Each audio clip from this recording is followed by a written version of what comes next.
આયા કોઈને ના ભેદભાવ હોય. હા હા, અને હું તો દુઆ કરું છું કે તમારા અમદાવાદમાં સાબરમતીમાં કોઈ નો પાણી ખૂટે, તમારી સાબરમતીમાં નો કોઈ પાણી ખૂટે, અને એવા અમારા પંજવાણી પરિવારમાં બરકતની કોઈ કમાણી નો ખૂટે. સાહેબ જોરદારથી તાળીઓથી વધાવો કે આવું સરસ મજાનું આયોજન કર્યું. હા, નગર પેલા આપણા પ્રોગ્રામ થતા તમને ખબર છે. હા, પેલા આટલા બધા સરસ પ્રોગ્રામ ન થતા તો એ ઓલા દાળ ભાત ને લાડવા ત્રણમાં જ આપણે હાલતા. અત્યારે આટલી બધી આઈટમ રાખી 32 જાતના ભોજન આપણને ખબર નથી પડતી ક્યાંથી શરૂ કરવું.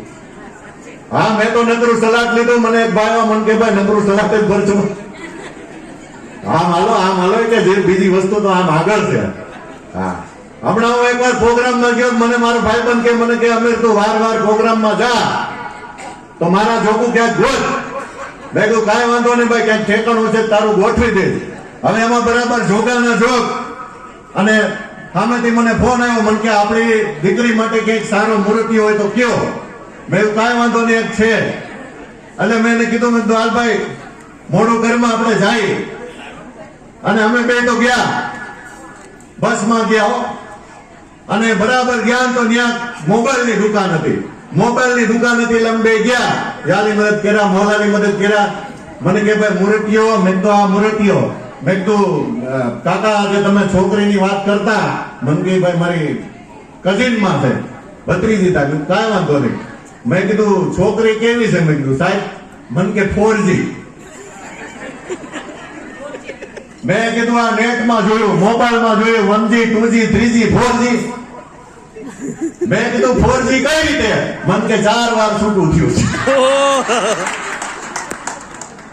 પછી અમે એસટી માં ગયા હતા, ટેક્સી કરીને ગયો. હા, હમણાં વરસ પેલા ભાઈ નું ગોઠવાઈ ગયું. મને ફોન આવ્યો, મને કે અમીર યાની મદદ. મેં કીધું ગાંડા તારું ગોઠવાઈ ગયું તે મને કીધું નહીં. મને કે માંડ મેળ પડ્યો, ક્યાં બધાને મારે કેવા બેવું. મેં કીધું કેવું છે? મને કે 5G. મેં કીધું 5G કેમ? મને કે 5 વાર છૂટું થયું હતું.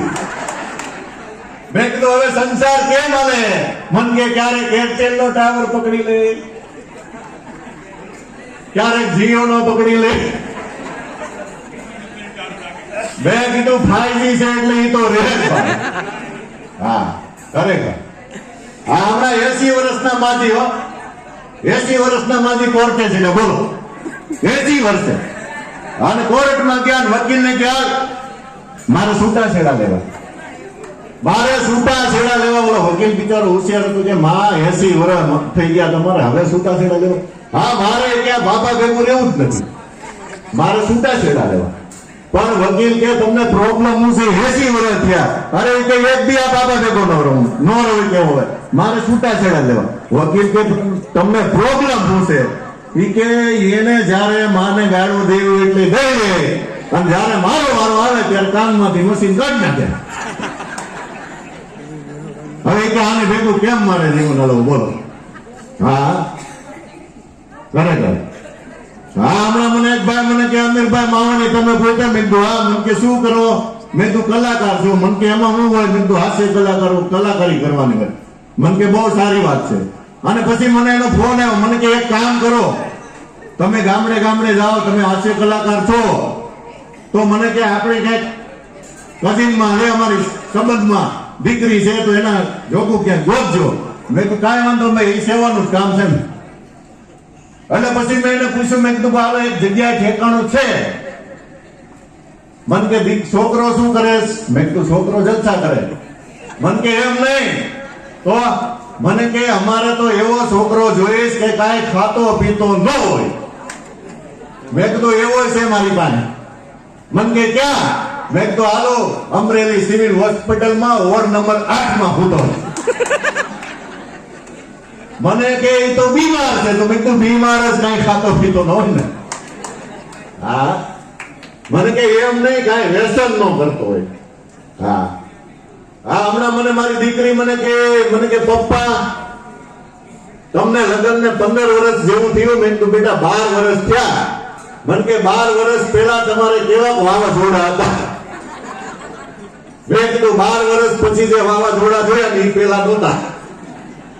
હા મારી છોકરી પછી વહી ગઈ. હા પછી અમારે 2 દી ઘરમાં વાવાઝોડું ન ગયું. બોલું તો રાજસ્થાન દેવી ગયું. હા હમણાં મારા હાડાનો ફોન આવ્યો મને કે કેમ છે જીજાજી વાવાઝોડું. મેં કીધું ભલા મને 12 વર્ષ પછી તું પૂછે. હા હા હમણાં વેરાવળ બાજુ ગયો ને તો એક બાપાને મેં પૂછ્યું. મેં કીધું બાપા વાવાઝોડું કેમ હતું? અને બાપા બેટા દાંત કાઢવા. મેં કીધું બાપા તમને કહું આ વાવાઝોડામાં કાંઈ નુકસાન? અને બાપા ભાઈ કિલો થઈ ગયા, ટક્કર લઈ ગયા, એટલા મહિના દાંત કાઢવા. મેં કીધું બાપા તમને કહું છું આ વાવાઝોડામાં કાંઈ નુકસાન? મને કે ભાઈ આ વાવાઝોડા શું કરતા હતા? આ તો વરવામાં 1-2 વાર આવીને વ્યા જાય, પણ આજે ઘરના વાવાઝોડા ઉપડે છે એ બંધ થવાનું નામ નથી લેતા. હા ખરેખર. હમણાં મારો મિત્ર ગનો મને આમ ગનાનો આમ રિયાદભાઈ ગનો આમ અમિતાભ જેવો લાગે.